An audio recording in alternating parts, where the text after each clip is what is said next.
guys, Dimitri here with the Roofing Insights, and I'm very excited because I have Stan Bastek stop by. How you doing? Good, how are you, man? Good to see you. Stan is one of my favorite people in the entire roofing industry. Clean cut, fresh, energized at any time. Like, I've never seen this guy not smiling, not fresh, and I really mean it. This guy, I don't know how he keeps up, but you know, it's always clean.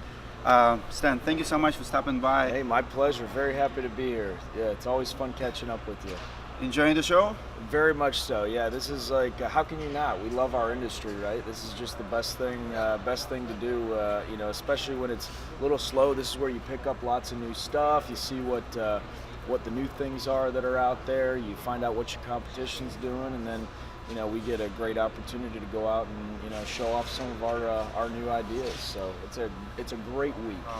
You have a pretty cool story, and I want to share it with my audience. So you're marketing director for Atlas. Yeah. So Atlas is a pretty big company, actually. I just found out you're guys $1 billion company already. So with everything you do, and you only have like 4 people in your marketing team. Yeah, we rely on a lot of very long-term relationships with some core marketing agencies, but our core group, from a marketing perspective, we keep pretty tight. We like to wear a lot of hats. It keeps us invested in everything that we're doing, and I think that's it also keeps us hungry. So. You have a pretty cool story. I already heard it in another interview, but I want to ask you, how in the world did you land a job like that? Well, I had probably, like a lot of people, had no intentions of ever getting into the roofing business or the building materials industry because I just wasn't exposed to it. And I thought I wanted to be a bartender forever, actually, when I was in college. You've been a bartender? Yeah, I bartended for 5 years in college. It was a great experience. Talk about sales 101, that's like the proving ground for that. But I went to school at University of Michigan, and my wife and then girlfriend, now wife, and I moved down to Atlanta, and we were both sort of looking for jobs, and I actually got hired on to Atlas through a temp agency in the middle of, they were going through a hiring freeze, What was your first title? My first title was administrative temp. So I basically did the mailroom. I ran some sales reports and made coffee and anything I had to do. So how did you go from making coffee to marketing director? There's 11 years in between that for sure, but I think that Atlas is the type of company that finds really good people and allows them to go and break some eggs, so to speak. The culture is so positive at that company that they say, hey, you got some great ideas, go try it. If it doesn't work, we'll learn from it, and if it does work, we'll keep on going down the road. So I think I came on at a time where the industry was evolving.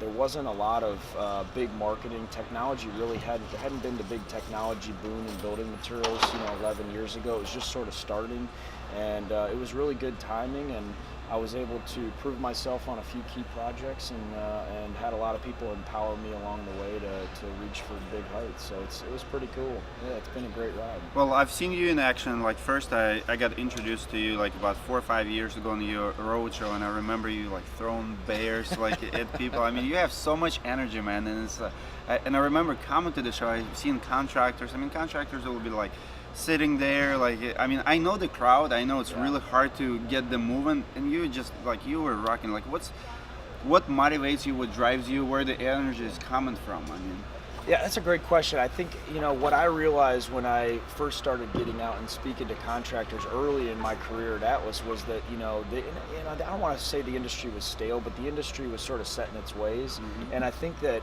it takes a shock to the system, and maybe we take that a little literally at times, but we like to sort of shock the system. It's why, I run around in a money suit, it's just really to get people to smile a little bit, break away from some of the conventions, and I think that opens the door for real conversation if you can sort of shock people out of their systems and out of their comfort zone a little bit. So that's, I think, the motivation. And from an energy perspective, I just I don't know, I wake up in the morning ready to run through a brick wall. So it's a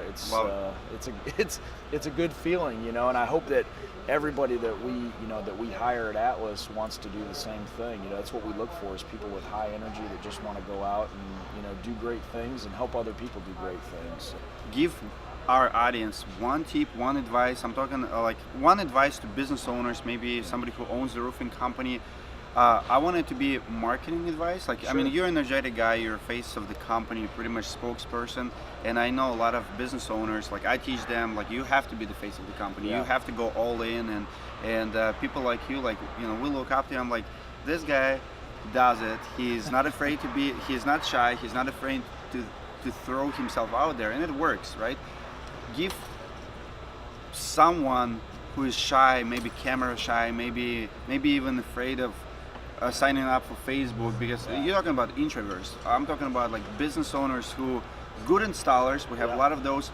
How do you overcome that gap of like, all right, like, because you know roofers, a lot of hardworking guys just, I keep hearing it all the time, like, I'm not a sales guy. I'm just installer. Right. Give advice somebody like how to overcome that? How to become you in like 11 years from like installing a roof?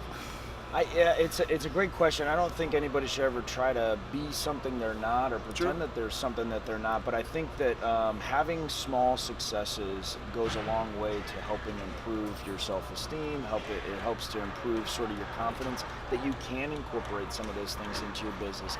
I think that, you know, the advice part of this is we live in a visual society, right?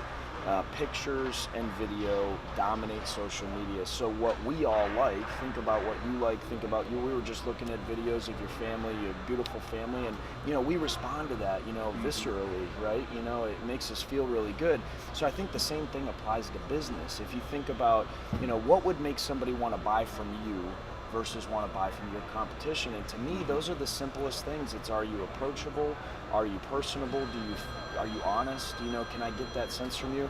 And one of the ways you do that, I think, is by being your own spokesperson, right? People buy from people at the end of the day, and doing short videos or sending people handwritten thank you notes for the business that they did. I think those, we talk a lot about doing the little things, and I think, you know, we have one of our biggest contractors calls every single customer.